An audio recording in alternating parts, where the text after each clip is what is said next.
తాకట్లో ఉన్న మీ బంగారాన్ని విడిపించి ఆ రోజు ఆన్లైన్ రేటుకి కొంటాం. Sharma gold company.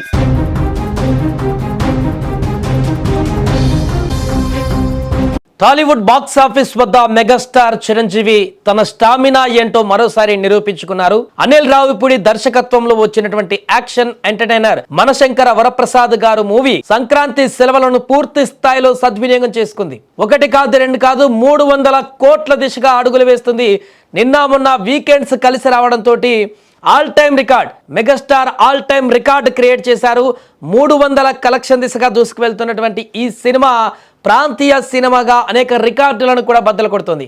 మొదటి వారం ముగిసే సమయానికి ఈ సినిమా ప్రపంచవ్యాప్తంగా 292 కోట్లు వసూలు చేసి 300 కోట్ల మైలురాయి దిశగా చేరుకుంటుంది. ఇకపోతే ప్రీమియర్స్ నుంచే ఈ సినిమా టికెట్స్ హార్ట్ కేకులా అమ్ముడుపోతున్నాయి. దీంతో వసూళ్లు కూడా ఎప్పటికప్పుడు రికార్డులు సృష్టిస్తున్నాయి.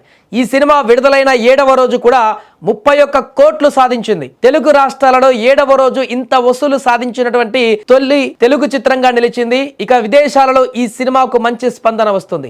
నార్త్ అమెరికాలో ఇప్పటి వరకు $2.96 మిలియన్ వసూలు చేసి $3 మిలియన్ల క్లబ్కు చేరేందుకు అతి చేరువలో ఉంది. ఇక చిరు కెరీర్లోనే $3 మిలియన్ల సాధించినటువంటి సినిమాగా కూడా మనశంకర వరప్రసాద్ గారు రికార్డు నెలకొల్పుతోంది. ఈ సినిమాతో అనిల్ రావిపూడి కూడా మరో ఘనత సాధించాడు. గత ఏడాది సంక్రాంతికి వస్తున్నంతో పెద్ద పండుగకు పలకరించినటువంటి ఆయన హిట్ను సొంతం చేసుకున్నారు. ఇప్పుడు చిరంజీవి మనశంకర వరప్రసాద్ గారితో ఈ సంక్రాంతి విన్నర్గా కూడా నిలిచారు. ఈ రెండు సినిమాలు 200 కోట్లు సాధించడంతో వరుసగా 2 సంవత్సరాలలో బ్యాక్ టు బ్యాక్ 200 కోట్లు కలెక్షన్స్ సాధించినటువంటి సినిమాలు తీసిన ఏకైక దర్శకుడిగా, అంటే ప్రాంతీయ దర్శకుడిగా ఇప్పుడు అనిల్ రికార్డు సృష్టించారు. దాంతో పాటు మెగాస్టార్ అయితే తన బాక్స్ ఆఫీస్ రికార్డులను బద్దలు కొడుతున్నారు. ఆల్రెడీ వీకెండ్ అయిపోయింది, పండుగ సెలవులు కూడా పూర్తి అయిపోయినాయి. కానీ ఇంకా థియేటర్ల వద్ద క్యూ కడుతున్నారు జనాలు. వీకెండ్స్ అయిపోయిన తర్వాత ఈరోజు మండే వీక్ డేస్ స్టార్ట్ అయిపోయినాయి. ఎవరి పనులో వారు బిజీగా ఉంటారు అనుకున్నటువంటి సందర్భాలలో కూడా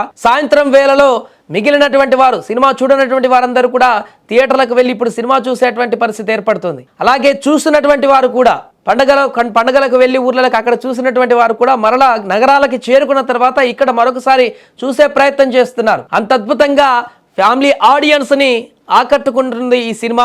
ముఖ్యంగా మెగాస్టార్, వింటేజ్ మెగాస్టార్ని చూపించి తన అద్భుతమైనటువంటి డ్రెస్సింగ్ కానీ ఇది కానీ అనిల్ రావిపూడి చూపించినటువంటి తీరు చాలా కాలం తర్వాత వింటేజ్ చిరంజీవిని చూసినటువంటి ఫీల్ అందరికి కలిగింది. కాబట్టి ఈ సినిమా ఎక్కడ చూసినా కూడా ఏమాత్రం వెనకడుగు వేయట్లేదు. డేస్ పెరుగుతున్నా కొద్దీ ఇంకా పాజిటివ్ వేలో దూసుకు వెళ్తూ కలెక్షన్లు రాబడుతుంది తప్ప ఎక్కడా కూడా డేస్ అయిపోతున్నాయి కదా, ఇంకెక్కువ రోజులు అయిపోతున్నాయి, రోజులు గడుస్తున్నా కొద్ది కలెక్షన్ తగ్గేటువంటి పరిస్థితి కనిపించట్లేదు. దీంతో 300 కోట్లు దాటి 400 కోట్ల వైపు కూడా ఇది ఇప్పుడు అడుగులు వేసేటువంటి అవకాశం ఉంది. పూర్తిగా మొత్తం కంప్లీట్ అయ్యేసరికి ఏదేమైనా కూడా మనశంకర వరప్రసాద్ గారు సినిమా అయితే ఈసారి సంక్రాంతికి దుమ్ము దులిపిందని చెప్పొచ్చు. చాలా సినిమాలు వచ్చాయి, అన్ని సినిమాలలో కూడా ఈ సినిమా మెగాస్టార్ చిరంజీవి గారి సినిమా ఇప్పుడు అద్భుతమైనటువంటి కలెక్షన్లు సాధించి బాస్కున్నటువంటి క్రేజ్ ఎలాంటిదో అనేది కూడా మరొకసారి నిరూపించింది.